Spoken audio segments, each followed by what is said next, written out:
Hey everyone, welcome to our next lesson in the 3D animation course in Blender. In this lesson, we're creating the second shot in our 3D animated commercial. Also, please make sure to join our WhatsApp channel to access the course files for our lessons. So, let's get started.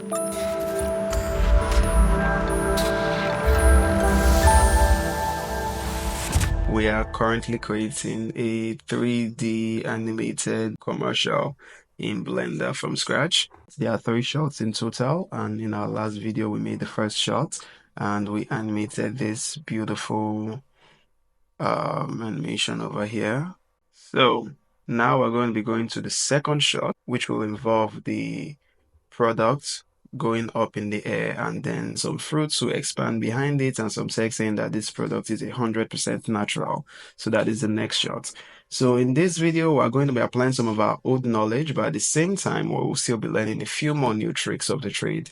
And those tricks will be scene management, downloading and importing 3D models, and we'll be learning some tricks to do a fade-in text effect. And this trick doesn't just apply to text effects. You can also fade in 3D model with this trick as well. So to create our next shot in the commercial, the first thing you'll be thinking is, okay, fine, let us go ahead and create a new file so that we can start working on our commercial, on the next shot in our commercial. But what if I told you that there is a way for you to have something that looks like multiple file or have a completely new file in Blender?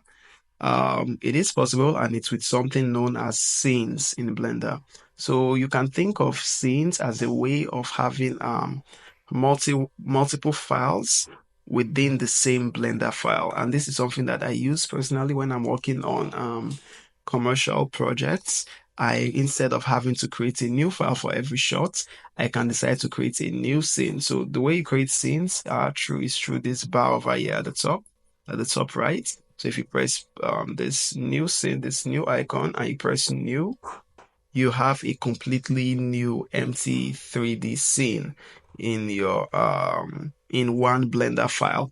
So it's almost as if you have a new file in your Blender file, and that is really, really cool. So now I can create stuff here without it affecting the previous work that I've done before. So so now what we want to do, instead of just creating a completely new scene from scratch, we still want to use some of the assets that we've created, spend some time creating here. So we're going to press plus, but instead of just new copy, we're going to press full copy. So this linked copy is almost the same as the linked append that I told you about in the last when we're creating this first scene and when we're creating this first shot. So you can have a linked copy or can have a full copy, which is same as append instead of linked objects instead of having a linked copy. Because if we have a linked copy, any change we make on the object here will have in the object in the new scene will affect the objects in the old scene. So we don't want that. So full copy. And now it looks like nothing happened, but if I press this background and I go ahead and let's say I just delete it, and maybe I delete this guy and just leave the background like this. If I come to this first scene, you will see that it's still completely untouched by all the mayhem that we have in our most recent scene. The recent scene is still a mess, but the first scene is untouched, and that is pretty cool. So let's undo what we deleted. And for this empty scene over here, we're going to delete the empty scene. And we'll come to this our first scene. We're going to rename it as shot 1. Then our second scene over here, we're going to call it shot 2, just so we have a better understanding of what's going on. So in shot 2 of our scene, the first thing we want to do is to delete the camera animation. We don't need that camera animation in this particular shot. So let's check out what we're doing. Delete the camera animation. And then in this scene, we have the bottle going up in the air. And let's move this fruit juice a little bit off the way for now. So in this shot, if we remember the brief correctly, we have the drink going up in the air, and then fruits come out from behind it. So to do that, let's add the keyframe the of the juice being on the floor, so being on the ground here. So let's add the keyframe I, inside keyframe location rotation. Then like let's say frame 60. We'll move the drink up here in the air. Now, one cool way for you to see your textures in your solid mode, just to make it a bit more easier for you to separate your objects so everything is not just white, is to come here in your shading tab, and under the color, instead of just being a single material, click texture. So now it gives your objects, it kind of previews your objects textures.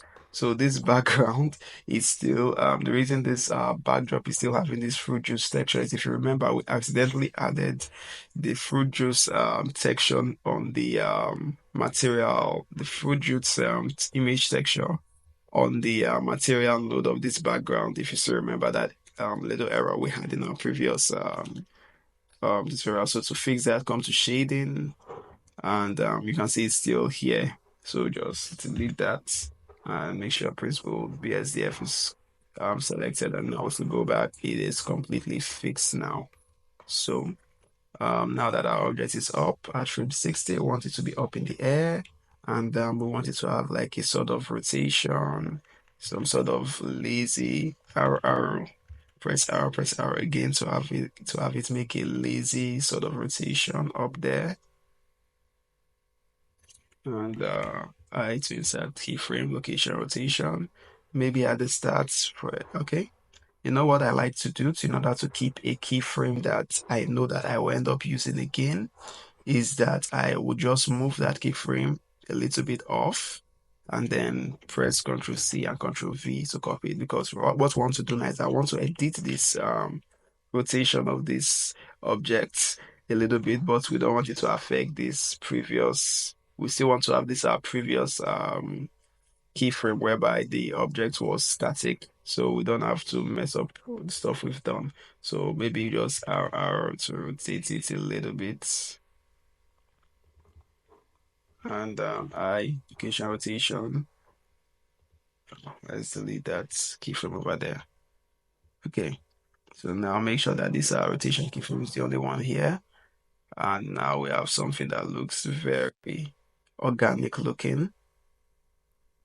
And then maybe at the end of the frame, press RR to rotate it a little bit more towards this corner here. Maybe it will come down a bit. Rotate on the side.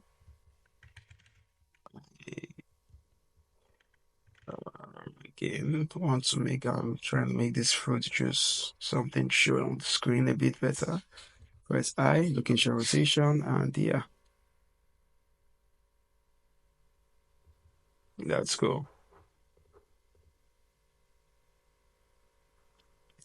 So now one more thing you would notice is that in the shots, we don't want the fruit juice to be visible in the camera until it appears up here. The fruit juice is supposed to come from off the camera, so from below the camera. The camera shouldn't be seeing it at this point when it's still coming up. Instead, the camera should stay in one position, and then the fruit juice just appears there. So remember, the camera is not oriented to the fruit, it's not tracking the fruit juice, it's tracking this empty that is connected to the fruit juice. So to do that, to get the camera to get the fruit juice to come from off the camera, first of all, let's delete camera keyframes for now. To get the fruit juice to come off from off the camera, we'll wait for the shot where the fruit juice has reached the top of its movements. We're going to add a keyframe there, and then at this point where the fruit juice is still on the ground, we don't want to see the fruit juice at this point, so we're going to move uh, empty up. add a keyframe there. So it can still, even though it's parented to the fruit juice, it can still move independent of itself. Press play. We notice that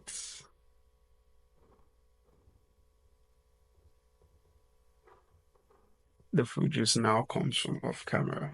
So one more thing, just to make the fruit juice feel a little bit more, to make the movement feel a lot better, is to add a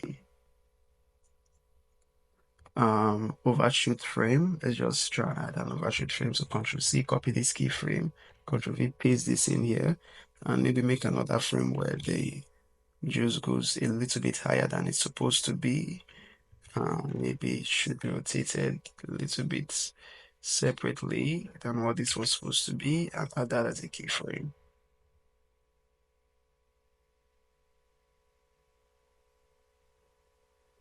So that's cool.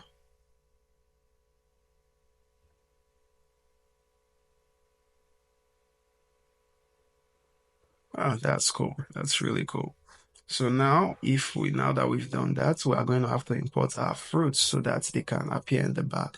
So the way to make that fruit blast effect, we've actually done this before in the animation chapter, whereby we created that monkey animation, the monkey head animation, and we made those cones that revolved around the back. So that is exactly what we're going to be doing. So before we do that, let us save our work. It is better for us to save incremental because this is a new scene that you are working on, and you just want to make sure that you can still go back to your old file. That's neat. So we can create our fruits model from scratch, but if you are a 3D animator, the further down the line you go, the less time you will be making your models from scratch, especially when you start working with other people. If you are working alone, sometimes because of time, you might not be able to create your 3D models from scratch. You might have to buy 3D models online. Most professional 3D animators, they end up buying models online and using those models in their work instead of having to manually model from scratch every single time. So this is just a way of saving them time. However, if you decide to go on the animation part, like I said in the first video of this course, there are many parts into 3D and there is an animation specialization. So if you are better in doing there's a modeling specialization. So if you are better at doing modeling and that is where you are finding your joy, you can go ahead and model from scratch, keep modeling from scratch, and you can even upload and sell some of your models. That's no problem. However, a lot of times as a 3D artist, when you are as you keep growing in the profession, you will begin to start buying some of your models. So I want to show you how to import your models into, how to import a model that you got from online into Blender. So let's first go to our browser. Just like we can download pictures and images from the internet, you can also download 3D files from the internet. There are many ways, many places to get 3D files, but the best one by far is called sketchfab.com.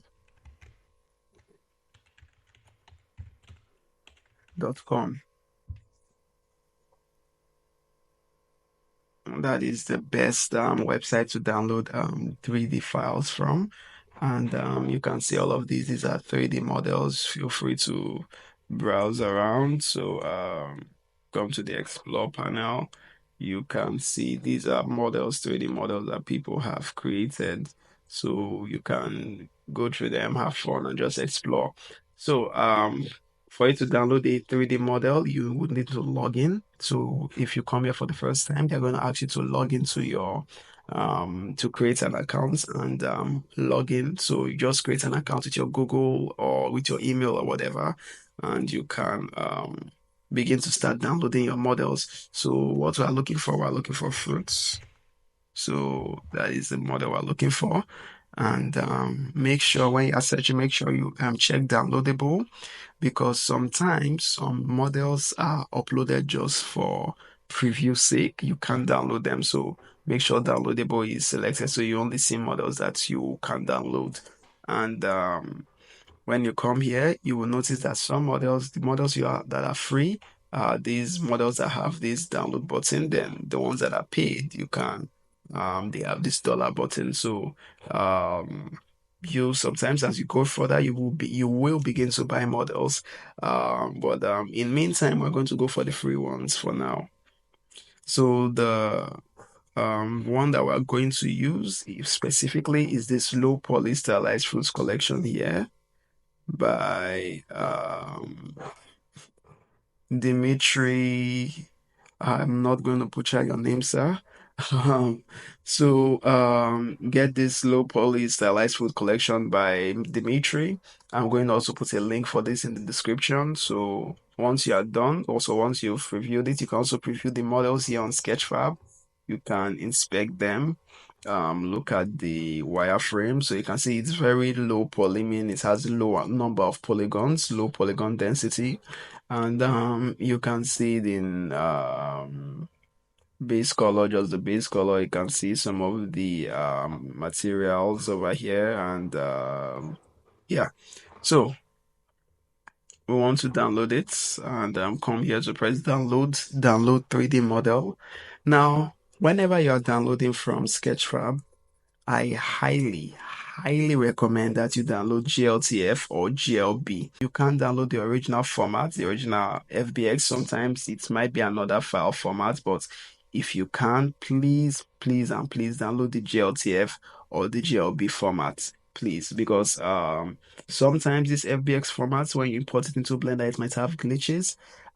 Sometimes it might be a Blender thing because the FBX format is owned by Autodesk, the creators of another 3D software called Maya, a paid 3D software. So as a result, there are some little iffy stuff with the code base, but the GLTF is an open source, which means it is free and online for anybody to check out the code. So it's easier for Blender to adapt to the GLTF code base because it is open for all. But the FBX is, yeah. So bottom line is, if you can see GLTF, download GLTF. So if this is not available, then you can come and download the original format. But original format here should be a last resort. So we're going to download the GLTF, and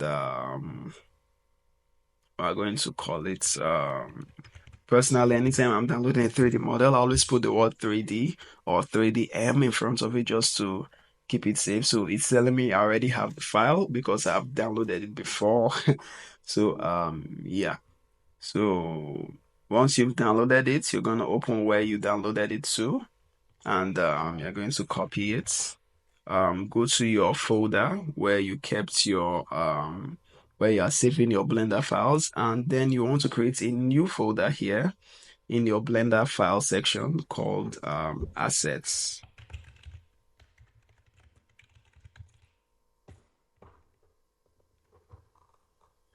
Call this new folder assets.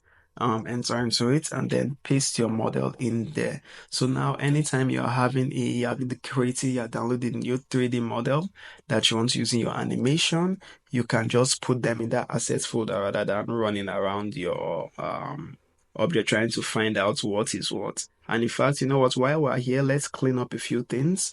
Let's create a new folder and just call that my renders, and then all the renders that you've made, so they don't get lost with your Blender files. Just copy them and just move them into your render folder. So now the only thing you see here is your Blender files. And those wondering what Blend 1 is, this is like a backup version of your Blender file. So it's saves your previous save of your Blender file. That's what Blend 1 is. So don't get confused about it, and just ignore it, let it do its thing. You never know when you might need it. So now that it's here in your folder, now that your 3D model is here, you want to extract it. So extract your file, press OK, and now it should have a folder, and this object called scene.gltf should be in it. So now that that is done, come back to your Blender file, and instead of opening your 3D model in this same scene where you are working, you want to make sure this scene is reserved just for the work, your final work. You are going to create a separate scene, a new empty scene for your models for your 3D models. So to import a 3D model in Blender, you come to File, come to Import, and come to select GLTF. So once you've selected GLTF over here, you go to, this is your file folder, go to your assets, go to 3D, this is the folder for the fruits, and click on Scene GLTF and import it. So now, if we come to the material section, material view, you can see all of our beautiful fruits over here. However, one thing about importing files from Sketchfab is that they have a very weird parenting structure, which is full of so many empty objects. So personally, I don't like it. But it has use if you're importing other softwares. But for Blender, it just makes the file look messy somewhat. So press Ctrl E, press E, I mean, to select everything. And then you want to unparent these models from those empty objects. So you press Alt and P. Alt and P, you can see it over here. The shortcut, and press clear parents. So no, you're not supposed to press clear parent, sorry, Alt and P, and clear parent and keep transformation is what you want to select. Because if you just select clear parent, these objects already had a location before they were parented to those empty. So all of them are just going to go back to the original location. And that original location will be in the middle of the scene. So you don't want that. You want it to clear its parent, but you want it to remain where it's at, remain in the location where it currently is. So clear parent and keep transformation. So now that you have that, you will see the empty objects that I'm referring to over here, which is very, very annoying. So to select them and delete them, you go to select all by type. And since these objects are empty objects, select empty. And now you have selected all the empties. And if you press X and delete, it's deleted. So now your outline is a lot cleaner in general. So let us take the model. So the models we are going to be using are going to be the apple. Hold Control Shift select all the apples, and the orange as well. Shift select the orange. And now that you have those selected, we're going to separate them from this general scene. So right click, copy objects, and we're going to call this scene assets. Fruits, or just call this all fruits. And now we're going to create another empty scene, and we're going to right click and paste objects, and it's going to paste our selected fruits here. So we're going to call this assets again, selected fruits. So now you can see in our folder structure, all of our assets, our fruits are separated from our shots. So the way we're going to do that fruit effect, like I said, is going to be like we did in the animation chapter with the monkey Susan object. So that means we're going to parent these fruits to an empty, and then that empty is going to like be the one to like scale from the back, and these fruits will now and it will make these fruits look like they are scaling, or they are splashing around. So let's do Shift A, add an empty. You can choose any shape, it doesn't matter. The empty shape doesn't matter, but we'll choose a cube. Select the fruits, Shift select all of them, and then select the final object, which is the empty. Then press Ctrl P, or you can come here and press parent. If you don't know the Ctrl P, just press parent and objects. So again, you need to get used to shortcuts in Blender, but that's it. So now this empty controls all the fruits together. So we're going to call this empty fruit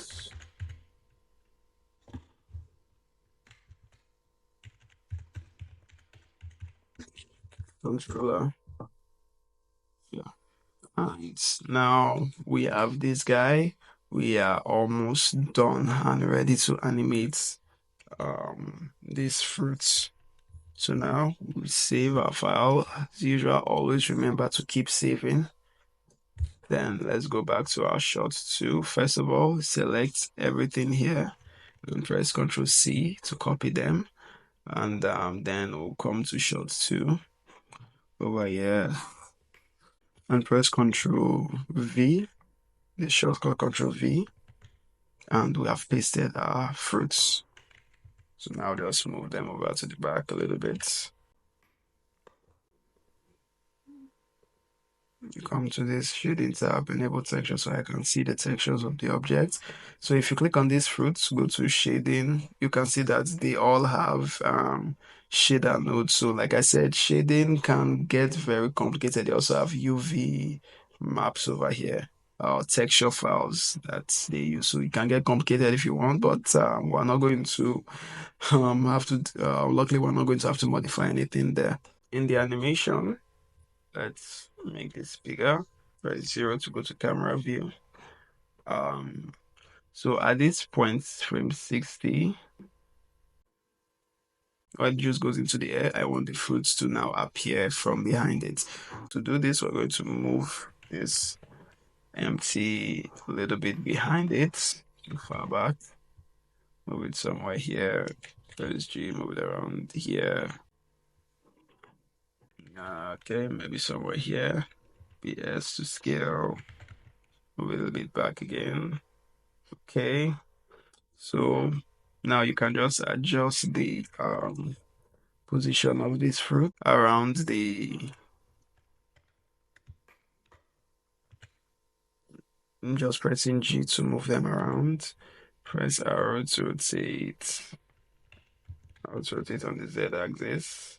Maybe just position them around the way they would look when they finished the animation. Arrow to rotate. Arrow again to give a lazy rotation. Arrow on the z-axis, maybe another arrow again to lazily rotate it around. Rotate on the y-axis, move it around. Arrow to rotate on the x-axis, arrow to rotate on the z-axis, arrow on the y. Okay, maybe a little bit of lazy rotation here. Arrow to rotate on the y-axis again.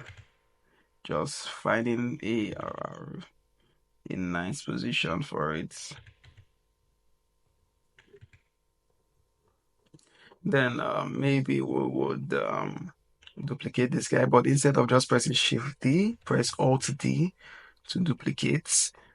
What that is, Control Z, what that is, there is if you come to this duplicate object, there's duplicate object and there's duplicate links. Duplicate links is a way of duplicating objects whereby instead of creating a new object, it looks like a new object to you in your eyes, but to the 3D software, those two objects are the same object, so they are sharing the same data properties. So press duplicate links, because this is literally a copy of this guy, but they are linked together. So any change that I make on this guy, if I go to tab and go to this in edit mode, any change I make to this guy will be made to this other guy. So that's what duplicate links is. So it's a special kind of duplication. The advantage is you can have multiple copies of this guy without affecting your render time and render performance. So it's a good thing. Just take note of that. So I think we'll move this guy somewhere here. Let's move this guy somewhere here. So this, okay, no, I think it's fine there. To take on the y-axis, or x on the x-axis, around the z-axis, around the y-axis again, around the z-axis.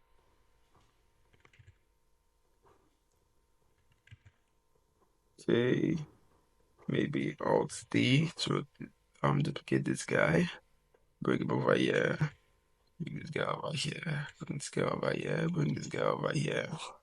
And since they're all in the same spot, which is boring, press G, move some over to the back. G, move some to the front a little bit. G, move this guy for, okay, he's okay there. G, move this guy for, no, forward a little bit. I'll rotate this guy on the Z axis. Maybe G, move him towards the top a little bit. Just to make things a lot visually interesting. Because if they are all in the same spot, it might not look too interesting to the viewer. So maybe G, this guy, yeah.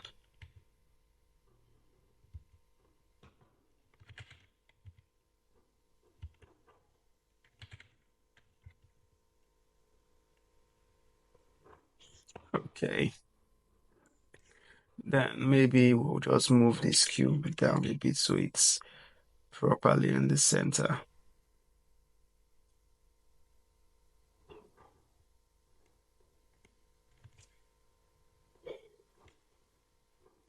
All right, so we're just making creative decisions right now. Okay, so now that we have the position of all our objects set, we don't want it to just be there all the time. So we want to only appear at frame 60. So press I to insert keyframe location rotation and at frame 55. No, not just location rotation, set I again, location rotation and scale. We're going to manipulate the scale.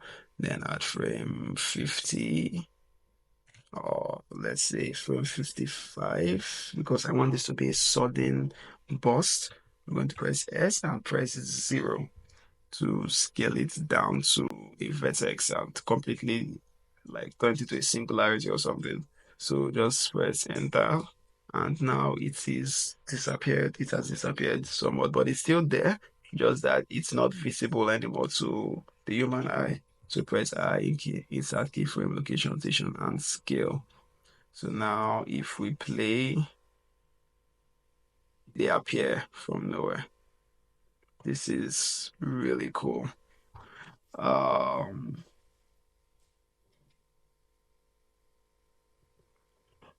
so one more thing I think we might need to do is this guy is way too low. So let's just move him up a little bit. So he focuses on the object. Maybe at this point we might move him up a little bit so we can keep the juice in the center. We drag to grab it and move it a little bit to the side. All right. Location rotation. We're not scaling that guy. All right.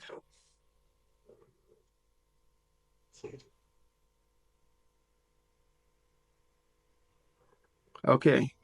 So that is cool. So that is cool. And however, we don't just want the fruits to just stay there. It's kind of meh if it just stays there. So we're going to animate each of these fruits separately. So they have their own motion while this thing scales up.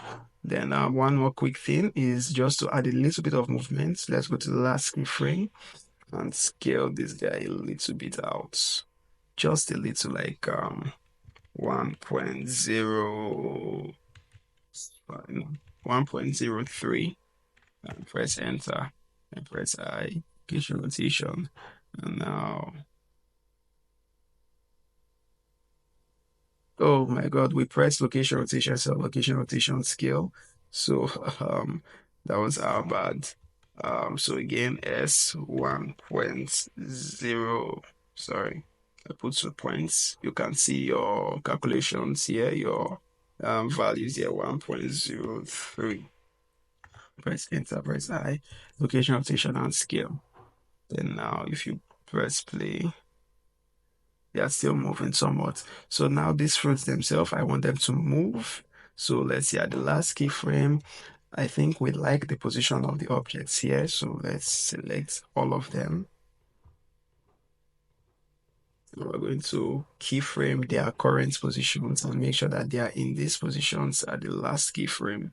So press I, location, rotation, and scale. And now, if we go to something like frame 80, we can begin to move each of these objects the way we want them to be. So we want this object to like feel like it came from within the middle here. So just scale this one down, scale this, press arrow, rotate it a little bit more inside, then press I, location, rotation, scale. Now, instead of leaving it here when it appears, remember one fun thing about keyframes are objects in Blender, so they can be moved around, they can be scaled, they can't be rotated because obviously, how do you want to rotate keyframe? But you can move them, you can scale them or increase the difference size between them. So just grab this guy and move it towards the first keyframe. So it looks as if he has been doing this action even before he appeared on the screen. So if we press play now, you can see that the orange still rotates around the scene. And I think that's really cool. So now let us come and do the same thing. We want to now, the reason why I'm not animating at frame one, not doing this change at frame one is because at frame one, you can't see them. They are very, very tiny, remember. So you want to come to something where they are more visible, like frame 80 where they are visible. Rotate this guy, maybe rotate him down, arrow again, maybe arrow on the Y, and then move him here, press S, scale a little bit, maybe move him in here, something, press I, give your rotation scale. So let's move him over to that keyframe to frame one. So move it here, pressing G, and now beautiful.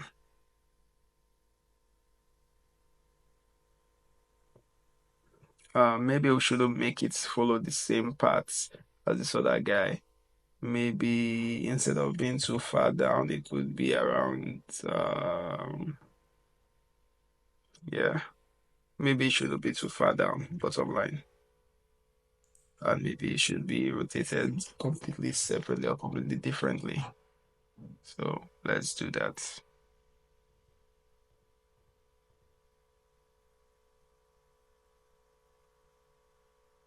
Great, that's great. So you know what, to make it faster because the movement is too slow, let's reduce the time between the keyframes. Maybe move it to frame 55. Let's move all the keyframes starting point to frame 55.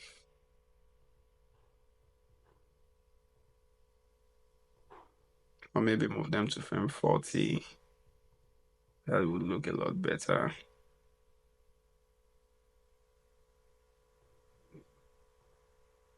And move their ending keyframes to like, let's move it out a little bit.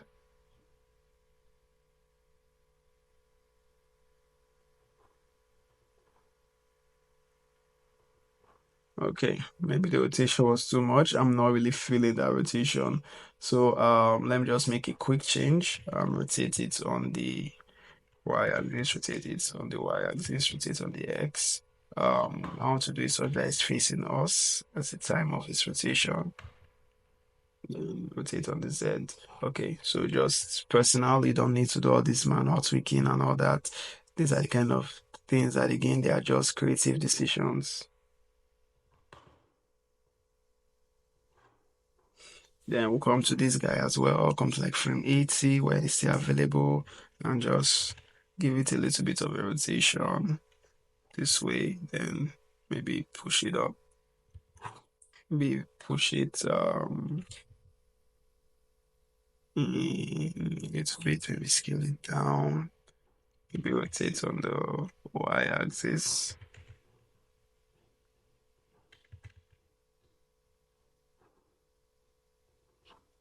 Maybe bring it up here. Scale it down.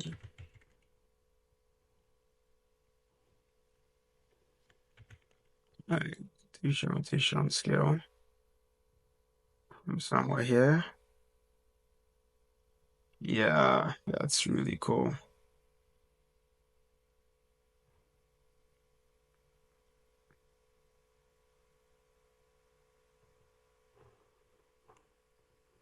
Alright, we're going to do the same for this guy, the red apple as well. Move him in here, rotate him, something random, probably inverted. Yeah, and move him, yeah, move him back. But again, you want to animate them from the camera's view as much as possible. Then drag the keyframe out.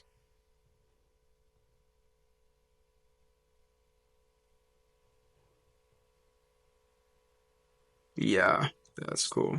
Remove the keyframe out a little bit so it doesn't complete its rotation yet. All right, cool. Now I'm going to say for this guy as well. Maybe before then, come in, out rotate. Say give it another random rotation. Scale it down, maybe move it in. Give it some other random rotation.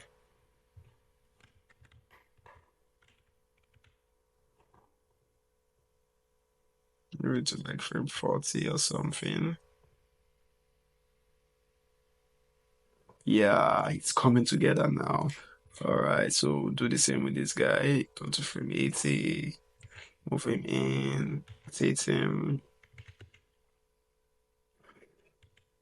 scale him down, move it here, press I, location rotation scale, to like frame 40.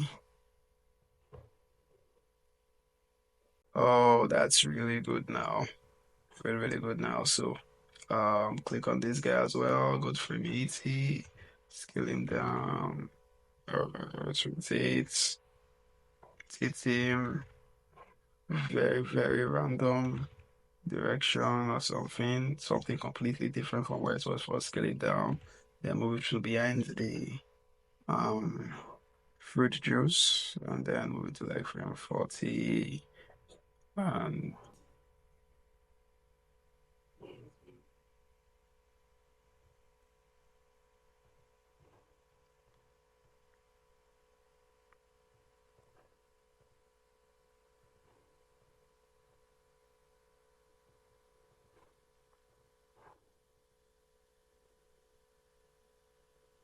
oh, that's cool.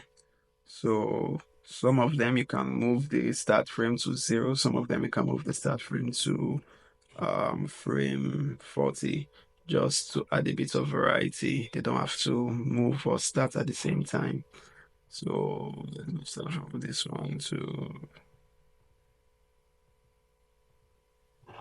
40. Oh no, just leave that. All right, then this guy at frame 80, we're gonna move him somewhere. Yeah, slightly, scale him slightly, and something like that. The Z axis.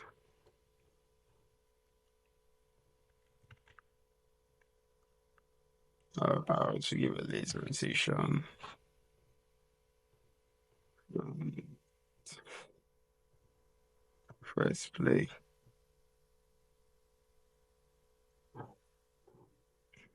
And we are done with that.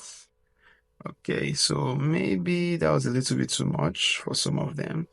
I still want to make sure that some of them kind of have a sense of order, so a sense of a pattern, even though they are not established yet. So let me edit some of these keyframes. All right, so move this guy out. So now our fruit animation is set. One more thing that is remaining is the text animation. So to animate the text, let's move this guy. We're still going to use this previous guy.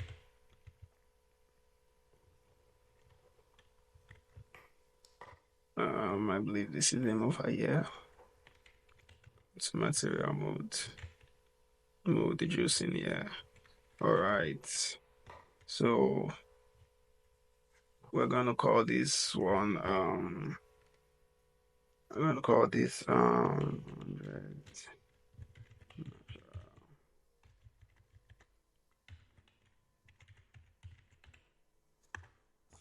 And now let's change the name of this thing to 100%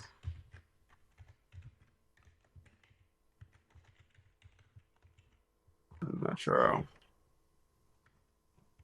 because that's what they do. So move this somewhere around here. And these fruits, maybe it shouldn't be interfering with this. So let's press G, move on the X axis to move it somewhere here. And maybe rotate it so it's kind of matches up a little bit with it.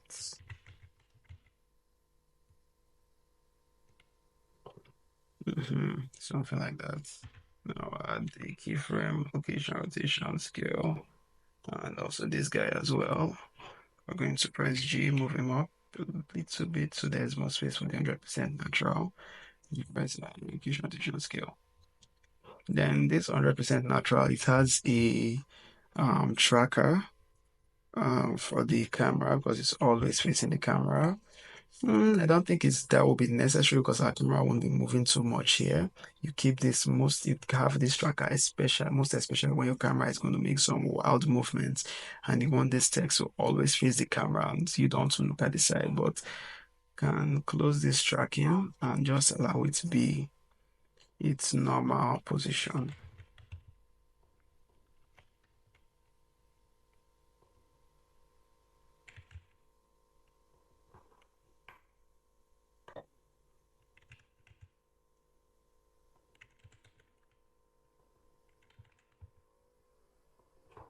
All right, that's cool. So next thing we're going to do, if we come to rendered view, yeah, it's already looking really cool. We just need to move these lights, click on these lights and move them up so it better illuminates our shape.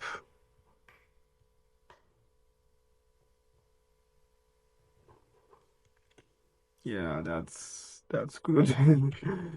Yeah, that's good. It's just me falling over by work saying that it's good. Yeah. Okay, so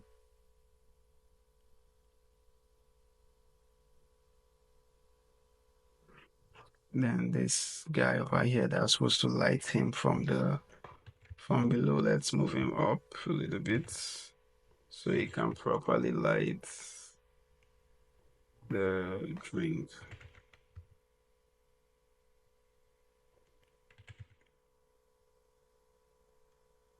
from below. All right. Then, okay. So now I said that we're going to give this text. You know what? Let's bring back that constraint. It looks like it seems like it's essential, but sometimes, bottom line is that sometimes it's not always essential. So, okay.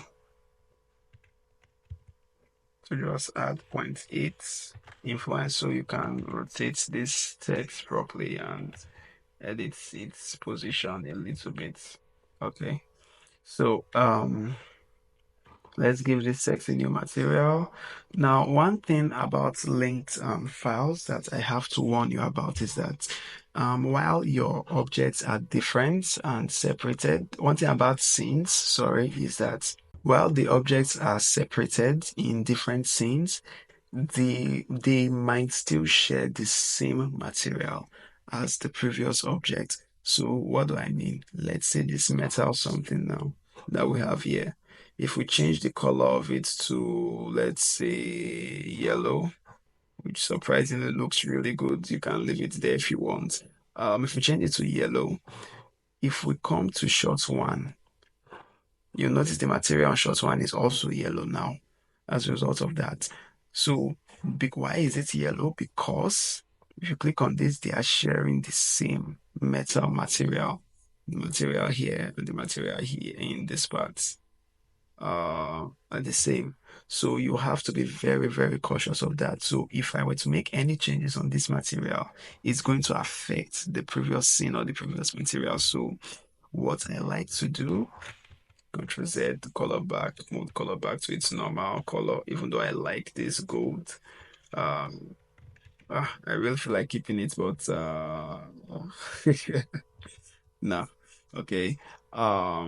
So what I'm going to do, what I like to do is to name my materials in a very special way. So come to shot one, then go to this material, and we're going to name it SH1, SH1 meaning shot one underscore material underscore body. So this is how I name my materials generally. Okay, sorry, not shot one or scene one, SC scene one, because this is a scene. But the name of that scene is shot one. So, but I understand that it's the first scene. So scene one or shot one, it's fine. So scene one, material, metal, blah blah blah blah blah. No, you can still just call it shot one. I think that might be more interesting. So short one, SH meaning for short one.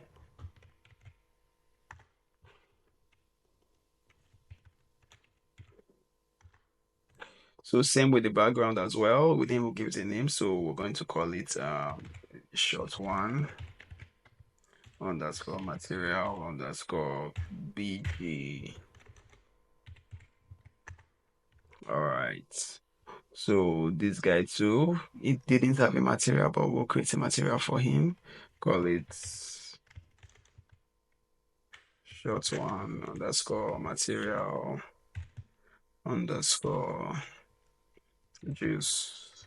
No, not for juice. Underscore text fruit juice text.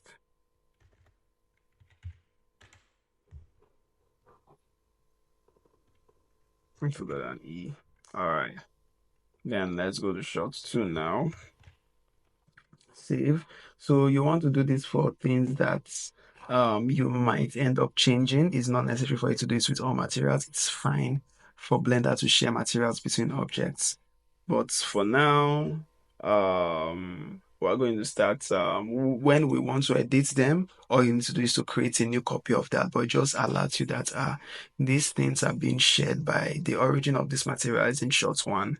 So you need to be careful. So for this one, we're going to create a new material, or we can just bounce off the old material, shot one fruit juice text, but we'll make a copy of it. So now we're going to call this shot two, in that the object that uses this material is in shot two, and we're going to call this text 100 natural. So to make the text, let's add a bit of emission so it's bright. Okay. So how do you make this text disappear? The way to make this text fade in or fade out is as simple as using the alpha. Alpha means transparency level. So if the alpha is 1, it means that the text you can't see it completely. If the alpha is 0, oops, sorry, we're supposed to select our text. If the alpha is 0, then it will disappear. That means it's no longer visible. So right now you'll notice that it's black instead of turning to transparent. And why is that? It's because of something here in the settings of your material called blend mode. So if your blend mode is in opaque, it means that it will always, even though the only thing that disappears is the material of the object itself does not disappear. So if you want everything to disappear, turn this blend mode to either hashed or alpha blend. But I don't choose alpha blend because sometimes it has some glitches, especially when I want to do fading effects. So instead use alpha hash if you want to do a fading effect. So now if I turn the alpha to 0, it disappears completely. You can still see it in the solid mode, but in the rendered view, it's not there anymore. So now, once the fruits appear here, we want the text to start appearing at, let's say, it's frame 75. So in frame 75, it will come to frame 75, it will come to like 100% alpha. Yeah, frame 60 something should be 65 to be 0. So now if we press play,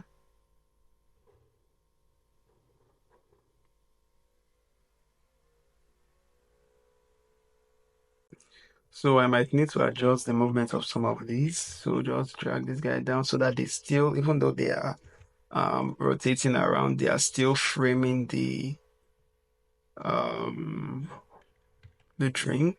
So that is very important. Location, rotation, scale.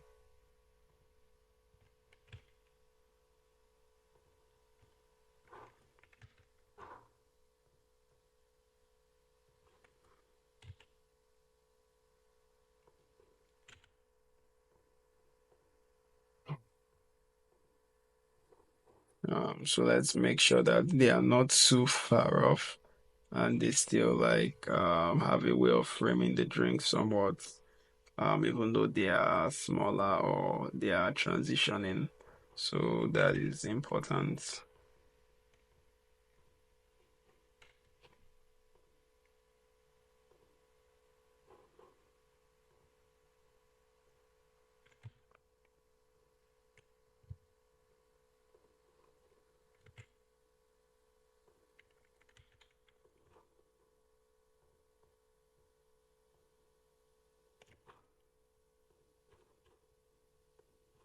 Then move all of them back to the frames they were in before.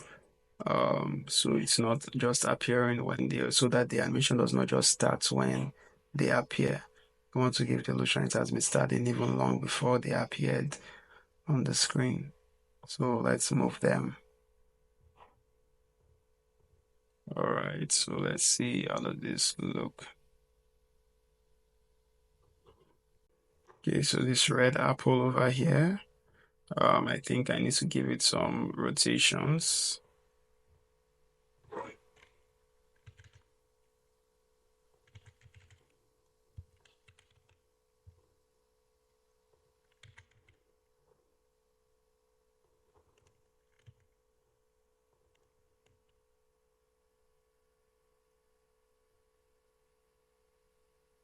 It should be around here.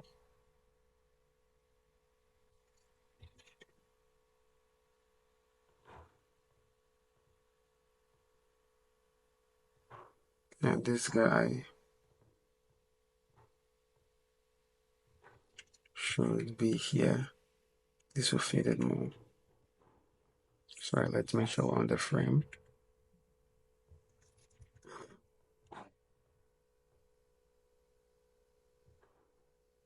Go back and play. All right, that's the stuff. Okay, so the another thing that we want to do after we've done this, we're almost done, is to change the color of the background when the fruits appear on the screen. I want the color of the background to change. So to do that,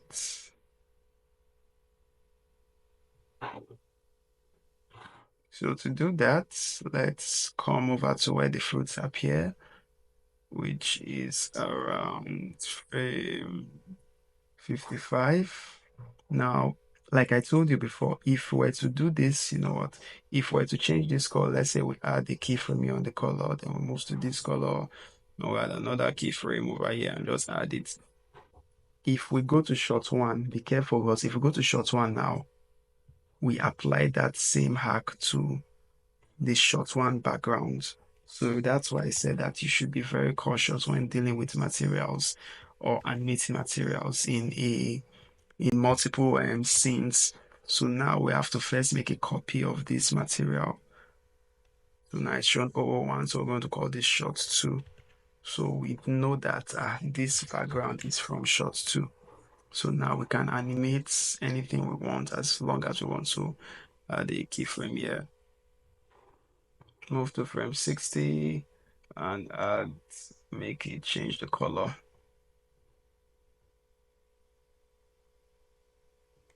Something like this is cool.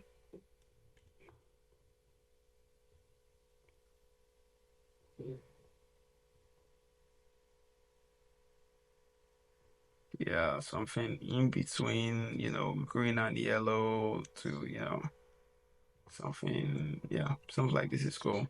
Then add that as a keyframe as well. So now it looks good. But another thing again that you can use that I can also change the color of is the world, because remember the world is orange, and if we change it, it can drastically change the feel of it can change the look of the animation and make it feel more authentic, or make it feel more connected to the make the world feel more coherent and cohesive.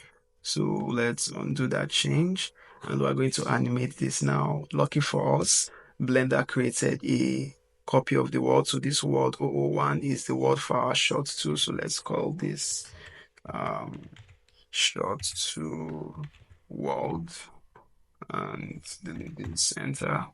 Let's go to the world in shot 1 and call this shot 1 world. So now when we're in shot 2, we have a copy of our world, and now at frame 55, we want the copy of the world to have this color over here. But at frame 60, we want the world to change the color to something like something closer to this blue here. Should be a bit brighter, slightly brighter. 0.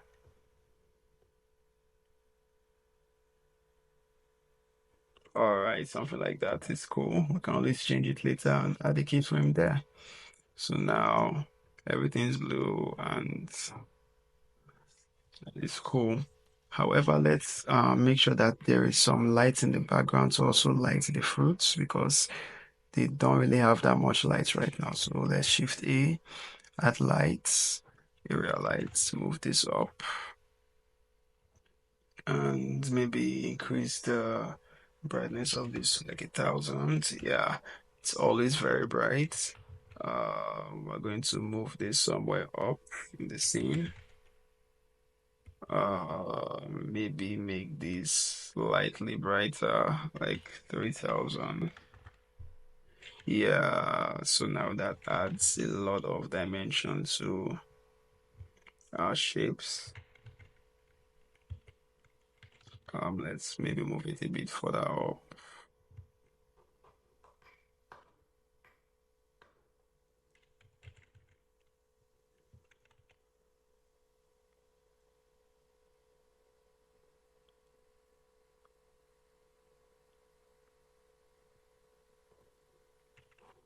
And let's increase the size a little bit so that it spreads.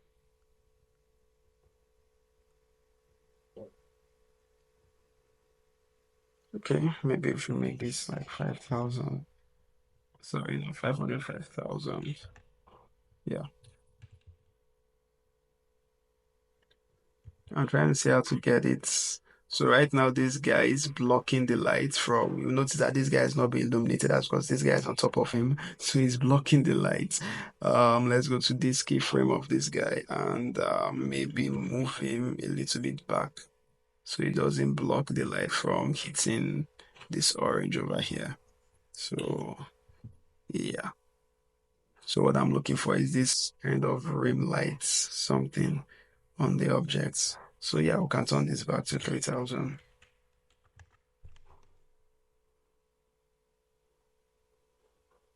And maybe reduce the size back down to 3.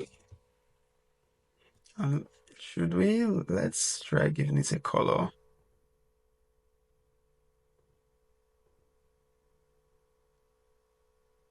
something yellowish.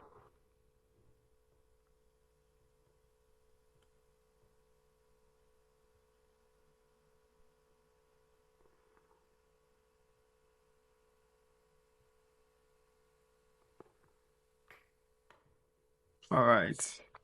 So one more thing to give, so finally before we go, we want to give this animation a little bit of, oomph.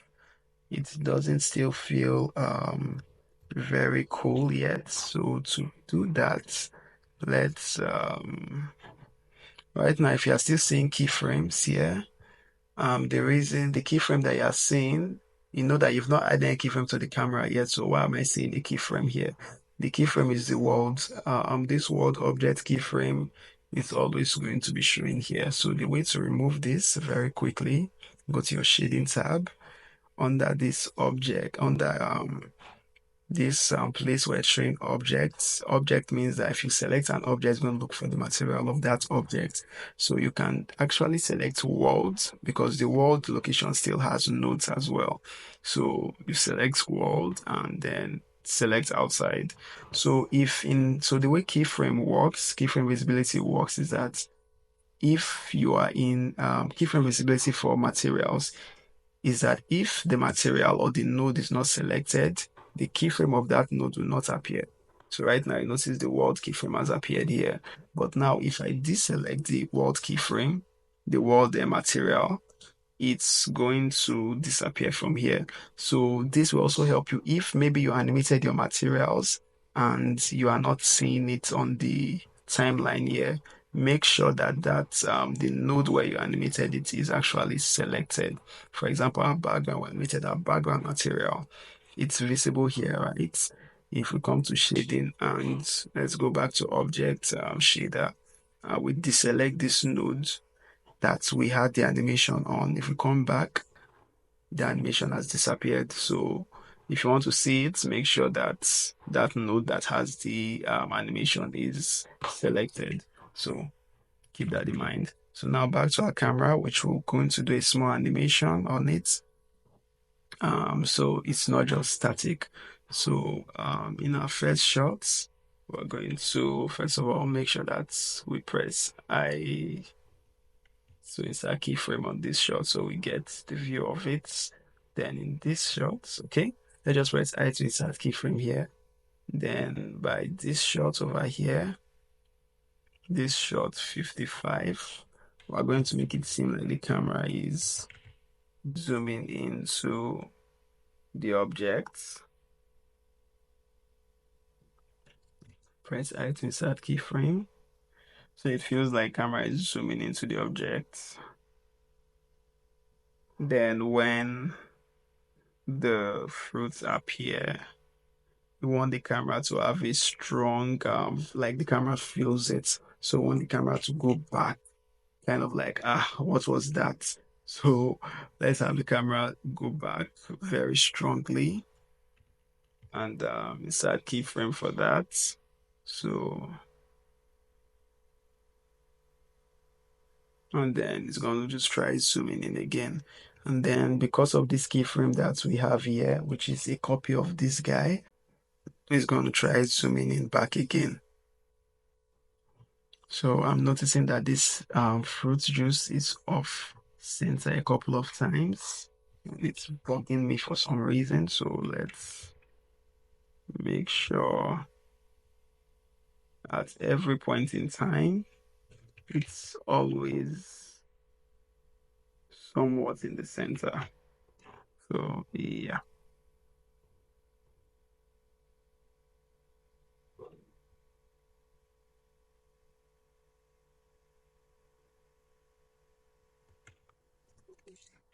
Then one more thing that I think we should do to polish up this scene is the fruits look like they're appearing from here. Let's go to the object mode here in the camera. Um, so enable or disable this thing, the icons that you see here, this is what they call show overlay. So if you click on it, it will disable your icons. If you click back, it will enable them. So let's go to frame 55. So rather than it coming from the corner here, let's move the shape to this corner around here. Be right like directly behind the fruit juice. So press I, location rotation.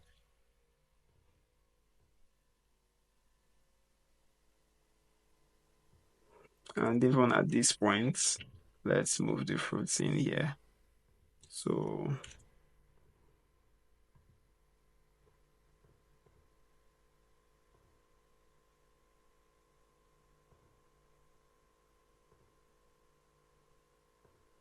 cool.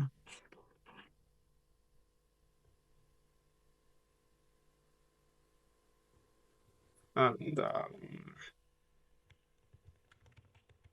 sorry. So and yeah, that's going to look a lot better. So yeah, that's going to look a lot better. The only thing I would maybe add is something. So this corner is not too dark. Add a little bit of a light here. Let's come out.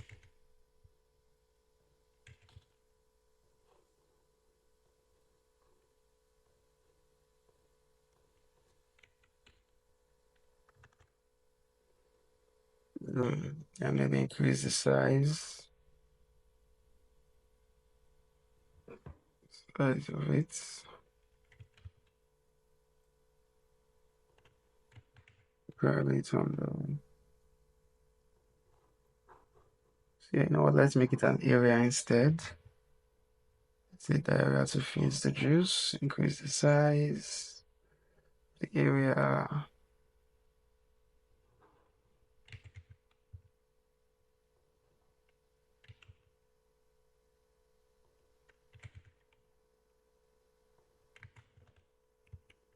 Set it on the x-axis so it's facing this guy. And just beam the light. Oops, that's too much, way too much. Yeah, just the lights. We don't need the reflection of the light itself, just the light. And let me make this.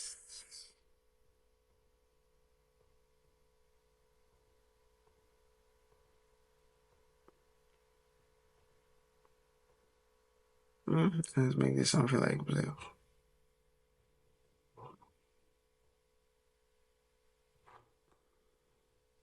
Alright. So that our object is well lit.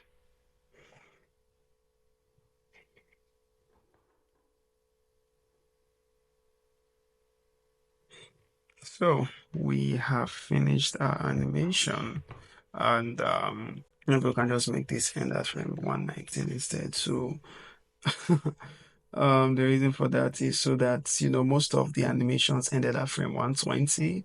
So at frame 120, it just looks like it just rapidly stopped. You still want it to feel like the animation is still moving. So that's why I ended at like frame 119.